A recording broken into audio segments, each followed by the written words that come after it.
The second is a rotation package designed for times when Allen needs rest. In that configuration, Trey Harris can be used selectively as the slot receiver, with Johnston and McConkey outside and Gadsden at tight end.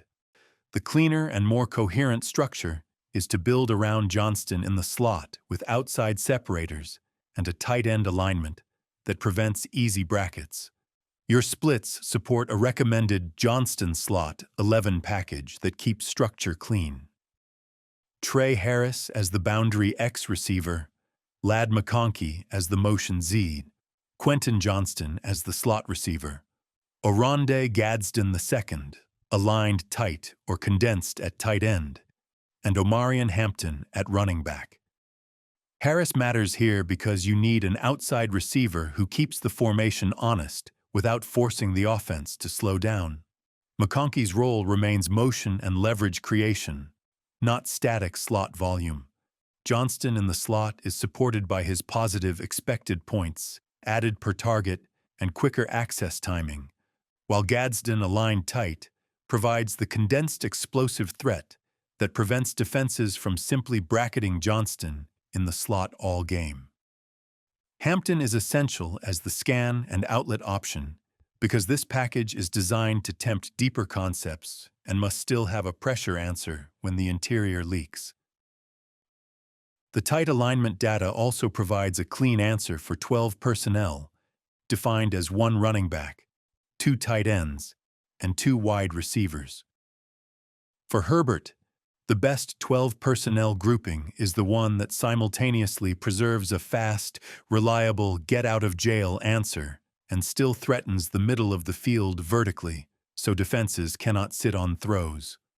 Your alignment splits point to 1 best package: Quentin Johnston as the isolated wide X receiver, Keenan Allen as the inside or reduced split receiver, Oronde Gadsden II as the move tight end, aligned tight or wing, Will Dissly as the inline tight end, and Omarion Hampton at running back.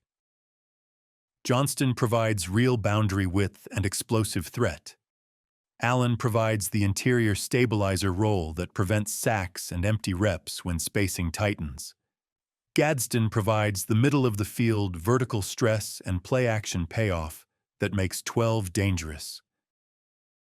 Dissly provides structural value through blocking credibility and chip help, and Hampton provides scan and outlet value that converts pressure into checkdowns instead of sacks.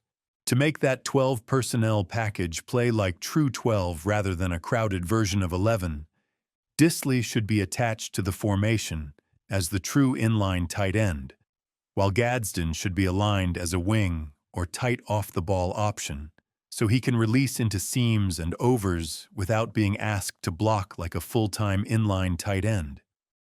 Allen should be aligned in reduced splits or slot-like alignments for fast wins. Johnston should remain isolated wide to force safety decisions, and the running back should align in an offset position to scan and check.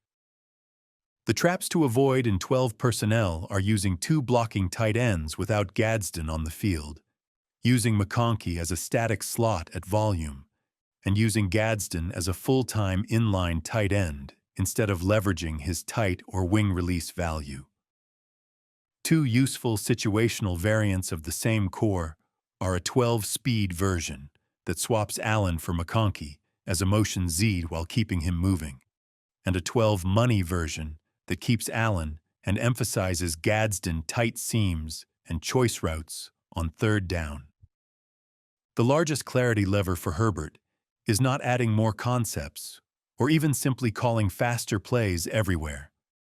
The biggest lever is establishing a fixed hierarchy of who is the answer before the snap-through roll-locked receivers and motion that forces the defense to declare.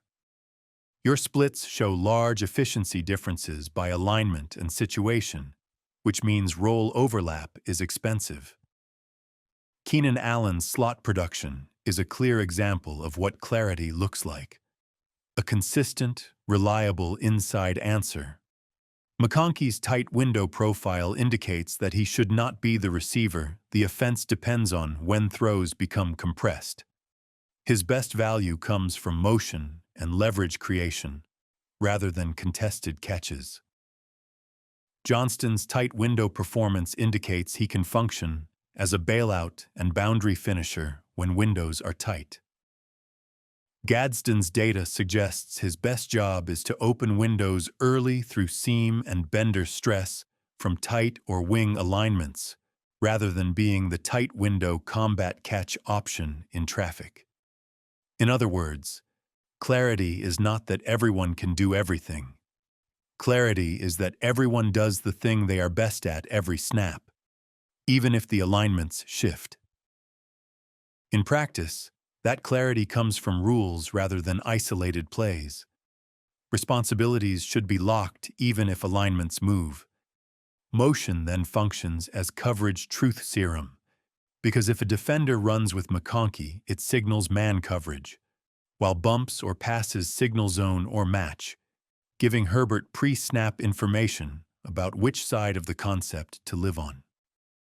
A built-in bailout should always exist, and the tight window rule from your data is that Johnston, not McConkey, should be the bailout when the rep is likely to be contested.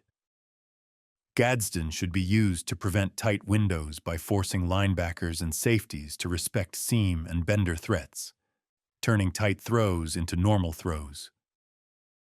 A simple clarity hierarchy that matches your evidence is that motion leverage through McConkey reveals coverage.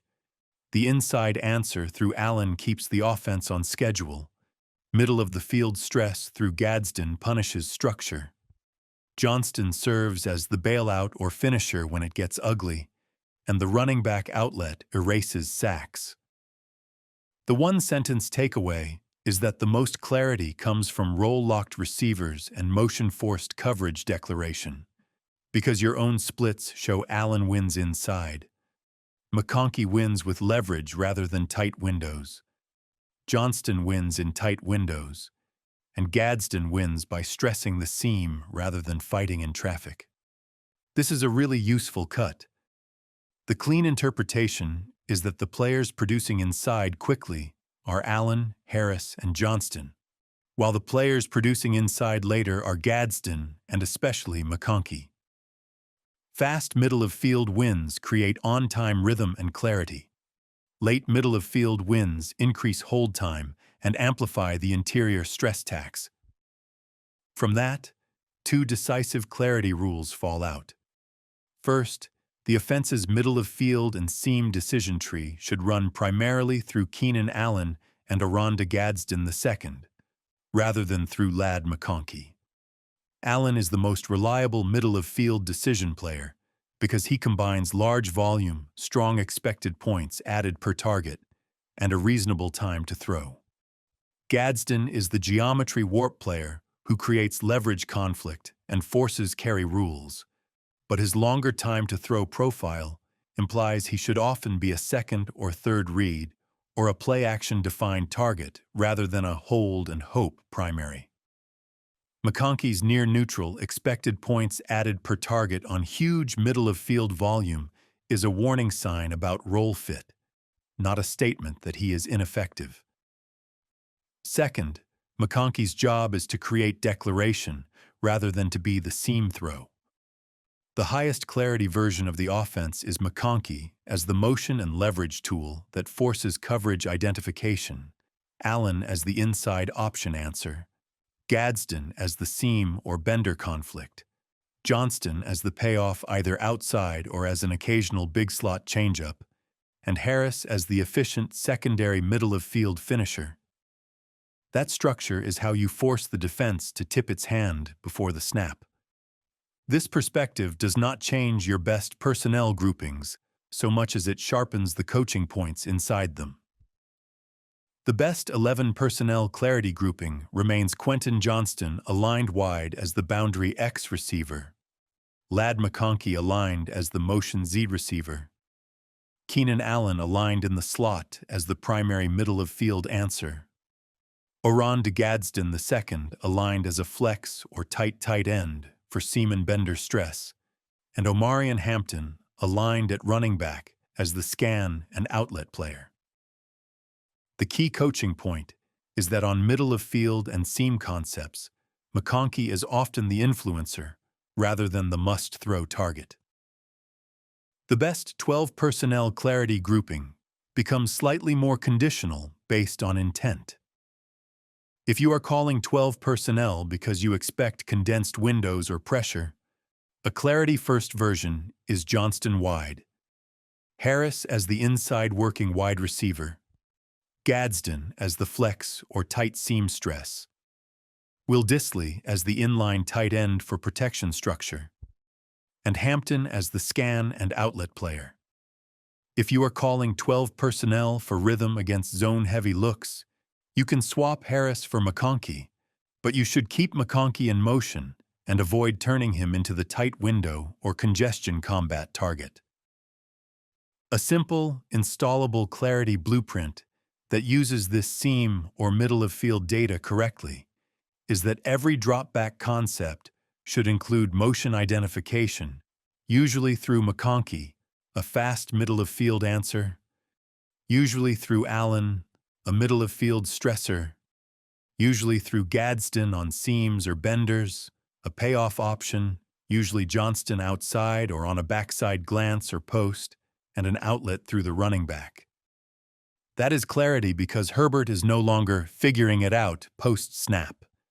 He is confirming what the defense declared. One adjustment to your written take is worth making to keep it airtight.